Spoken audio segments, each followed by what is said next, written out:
ಈಗ ಸದ್ಯದ ವರ್ತಮಾನದಾಗ ಅದೇ ನಡೆದವು. ಅರುಂಧತಿ ಅಂದರೆ ಏನು ಗೊತ್ತಿಲ್ಲ, ಅದು ಸುಮ್ಮನೆ ಹಿಂಗೆ ಒಂದು ಕೈ ಮಾಡೋದು, ಅದೊಂದು ಶೋ ಆಗಿಬಿಟ್ಟೈತಿ.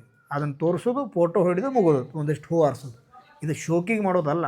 ವಶಿಷ್ಠ ಋಷಿಗಳು ಹೆಂಡತಿ ಹೆಸರು ಅರುಂಧತಿ. ರಗಡು ಮಂದಿ ಋಷಿಗಳು ಅದಾರ, ಆದರೆ ಈ ವಶಿಷ್ಠ ಋಷಿ ಹೆಂಡತಿ ಹೆಸರೇ ಯಾಕೆ ಇಲ್ಲಿ ತೊಗೋಬೇಕು ಅಂದ್ರೆ, ಆಕೆ ಇಂಥ ಪತಿವ್ರತೆ ಇದ್ಲಂದ್ರೆ, ಪತಿ ಸೇವಾ ಇಷ್ಟು ಮಾಡ್ತಿದ್ಲಂದ್ರೆ, ಆಕೆ ಪತಿ ಸೇವೆ ಮಾಡೋದನ್ನು ಕಂಡು ದೇವತೆಗಳು ಸಹಿತ ಖುಷಿ ಅನುಭವಿಸಿದ್ರು, ಸಂತೋಷ ಪಡ್ತಿರತ್ತೆ. ಗಂಡ ಎಲ್ಲಿಯಾದರೂ ಹೋಗಿ ಹೊರಗಿಂದ ಬಂದು ಆಯಾಸ ಬಂದ ಅಂದ್ರೆ ಅವ್ನಿಗೆ ನೀರು ಕೊಡೋದು, ಗಾಳಿ ಬೀಸೋದು, ಅವ್ನ ಪತಿ ಸೇವೆ ಮಾಡೋದು, ಕೈಕಾಲು ಒತ್ತೋದು, ಅವನ ಆರೈಕೆ ಮಾಡೋದು, ಸರಿಯಾದ ಸಮಯಕ್ಕೆ ಭೋಜನವನ್ನು ತಯಾರು ಮಾಡೋದು, ಎಷ್ಟು ಪ್ರೀತಿಯಿಂದ ಸೇವೆ ಮಾಡ್ತೀರಂದ್ರೆ ಗಂಡ ಅಂದ್ರೆ ಭಗವಂತನ ಅದಾನು ತಿಳ್ಕೊಂಡಿಲ್ಲ. ಆ ಗಂಡನನ್ನು ಬಿಟ್ಟು ಬೇರೆ ಗಂಡು ಮಕ್ಕಳನ್ನು ಕಣ್ಣೆತ್ತಿ ನೋಡ್ತಿದ್ದಿಲ್ಲ. ಒಂದು ಕ್ಷಣ ಮನಸ್ಸಿನೊಳಗೆ ಆ ಗಂಡನನ್ನು ಬಿಟ್ಟು ಬೇರೆ ಪರಪುರುಷರ ಚಿಂತನೆಗಳು ಬಂದು ಹಾಯ್ತಿದ್ದಿಲ್ಲಕಿ. ಅಷ್ಟು ಪತಿವ್ರತೆ ಇದ್ಲಕಿ. ಪತಿವ್ರತೆಗಳು ಅಂದರೆ ಯಾರ್ಯಾರು? ಸಾವಿತ್ರಿ, ಸತ್ಯವತಿ, ದಮಯಂತಿ, ಮದಯಂತಿ, ಲೋಪಾಮುದ್ರಾ, ಸುಕನ್ಯಾ, ಕೇಶಿನಿ, ಇಲಾ, ಅನಸೂಯ, ಅರುಂಧತಿ ಪ್ರವೃತ್ತಿ ಪತಿವ್ರತಾ ಸಂಧು. ಇವರೆಲ್ಲ ಪತಿವ್ರತೆಗಳು. ಇವರೆಲ್ಲರಿಗೆ ಪತಿವ್ರತೆ ಅಂತ ಹೇಳ್ತಾರೆ. ಪತಿವ್ರತೆ ಅಂತ ಹೇಳಬೇಕಾದ್ರೆ ಅಲ್ಲಿ ಭಾಳ ಕ್ವಾಲಿಟಿ ಇರಬೇಕು. ಹೆಸರಿಗೆ ನಾವು ಪತಿವ್ರತೆ ಅನ್ಬೋದು, ಆದ್ರೆ ಪತಿವ್ರತೆಯಲ್ಲಿರುವಂತಹ ಒಂದು ಪಾವಿತ್ರ್ಯತೆ ಸಿಗೋದು ಭಾಳ ಕಷ್ಟ. ಅದಕ್ಕೆ ಈ ಋಷಿ ಹೆಣ್ತಿ ಹಿಂಗಿದ್ಲಲ್ಲ, ಗಂಡನ ಬಿಟ್ಟು ಬೇರೆ ಪ್ರಪಂಚನ ಇದ್ದಿಲ್ಲ.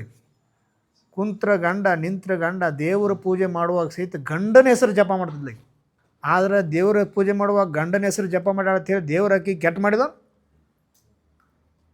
ದೇವ್ರ ಸಹಿತ ಖುಷಿ ಅನುಭವಿಸ್ತೀರಿ, ಎಷ್ಟು ಸಂತೋಷ ಪಡ್ತೀರಿ ಅನ್ನೋದು.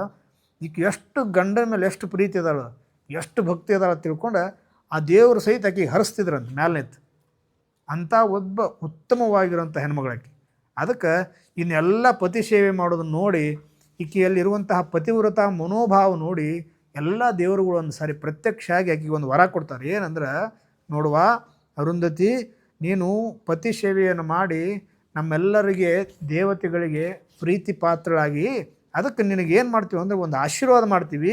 ಇವತ್ತಷ್ಟೇ ಅಲ್ಲ, ಅಜರಾಮರವಾಗಿ ನೀನು ಆಕಾಶ ಕಾಯದಲ್ಲಿ ನಕ್ಷತ್ರವಾಗಿ ಉಳಿ, ಇನ್ನು ಜಗತ್ತಿನೊಳಗೆ ಯಾರಾದರೂ ಗಂಡ ಹೆಂಡತಿ ಅಂಥೇಳಿ ಇದ್ದರು ಅಂದ್ರೆ ಅವ್ರಿಗೆ ನೀನು ಆದರ್ಶಳಾಗು. ಮ್ಯಾಲ ಆಕಾಶದೊಳಗೆ ನಿಂತು ಎಲ್ಲರಿಗೆ ಪತಿವ್ರತ ಭಾವವನ್ನು ಉತ್ಪತ್ತಿ ಮಾಡುವಂಥೇಳಿ ಎಲ್ಲ ದೇವರು ಕೂಡ ಆಕೆಗೆ ಆಕಾಶ ಕಾಯದೊಳಗೆ ಜಾಗ ಕೊಡ್ತಾರೆ. ಆವತ್ತಿಯಾಗಿ ಏನು ಮಾಡ್ತಾಳೆ ಆಕೆ ನಕ್ಷತ್ರ ಆಗಿ ಪರಿವರ್ತನೆ ಆಕ್ಕಳ. ಅದಕ್ಕೆ ನೀ ಏನು ತೋರಿಸೋದಂದ್ರೆ, ಆಕೆಗೆ ಅಲ್ಲಿ ಕಾಣಿಸ್ತೈತಲ್ಲ ಅದು ಅರುಂಧತಿ ನಕ್ಷತ್ರ. ಅರುಂಧತಿ ಅಂದ್ರೆ ಇದೆಲ್ಲ ಹಿಸ್ಟ್ರಿ ಹೇಳ್ಬೇಕು.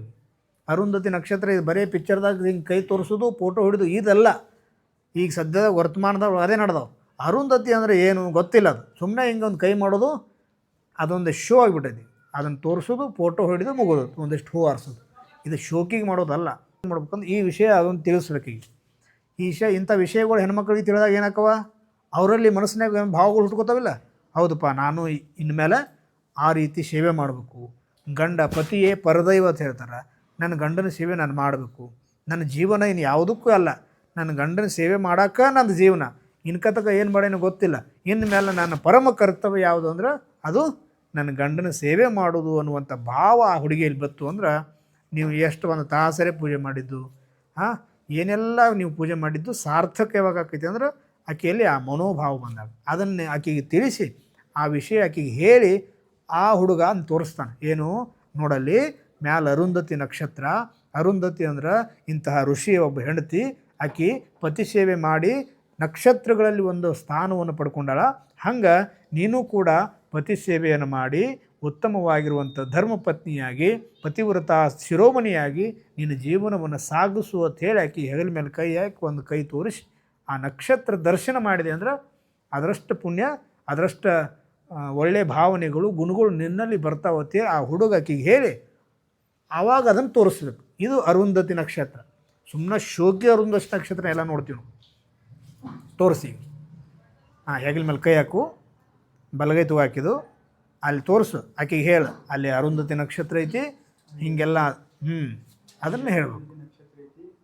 ಅಲ್ಲಿ ಬಿಸಿಲು ಇರ್ತೈತಿ, ಮದುವೆ ಮಾಡೋ ಸಂದರ್ಭದಲ್ಲಿ ಮಧ್ಯಾಹ್ನ ಆಗಿರ್ತೈತಿ, ಅವಾಗ ಬಿಸಿಲಿದ್ದಾಗ ಅದು ಕಾಣಂಗಿಲ್ಲ. ಆದರೂ ಸಹಿತ ಆಕಾಶ ಕಾಯದೊಳಗೆ ಉತ್ತರ ದಿಕ್ಕಿಗೆ ಮುಖ ಮಾಡಿ ನಿಂತು ಎಲ್ಲೋ ಮ್ಯಾಲೊಂದು ಐತಿ ಅನ್ನುವಂಥ ಭಾವ ನಿಮಗೆ ಬಂತು ಅಂದ್ರೆ ನೀವು ಸರಿಯಾಗಿ ಉತ್ತಮವಾಗಿರುವಂಥ ಮನೋಭಾವನೆಯಿಂದ ನೋಡಿದರೆ ಅಲ್ಲಿ ಗೋಚರನೂ ಆಗಿಬಿಡ್ತೈತೆ ಅದು. ಆದ್ರೆ ಆ ಭಾವ ಬೇಕು ನಮ್ಗೆ. ನೋಡಿ ಅದಕ್ಕೆ ನಮಸ್ಕಾರ ಮಾಡಿ ಒಂದಿಷ್ಟು ಪೂಜೆ ಸಲ್ಲಿಸಿ ಉದ್ಕಡಿ ಬೆಳೆದು ಆರತಿ ಮಾಡಿಬಿಡು. ಇದಕ್ಕೆ ಅರುಂಧತಿ ನಕ್ಷತ್ರ ದರ್ಶನ ಅಂತೇಳಿ ಕರೀತಾರೆ. ಇದನ್ನು ನೀವು ಅಲ್ಲಿ ಎಲ್ಲರಿಗೂ ತಿಳಿಸ್ಬೇಕು, ಈ ವಿಷಯಗಳನ್ನು ಹೇಳ್ಕೊತಿರ್ಬೇಕು.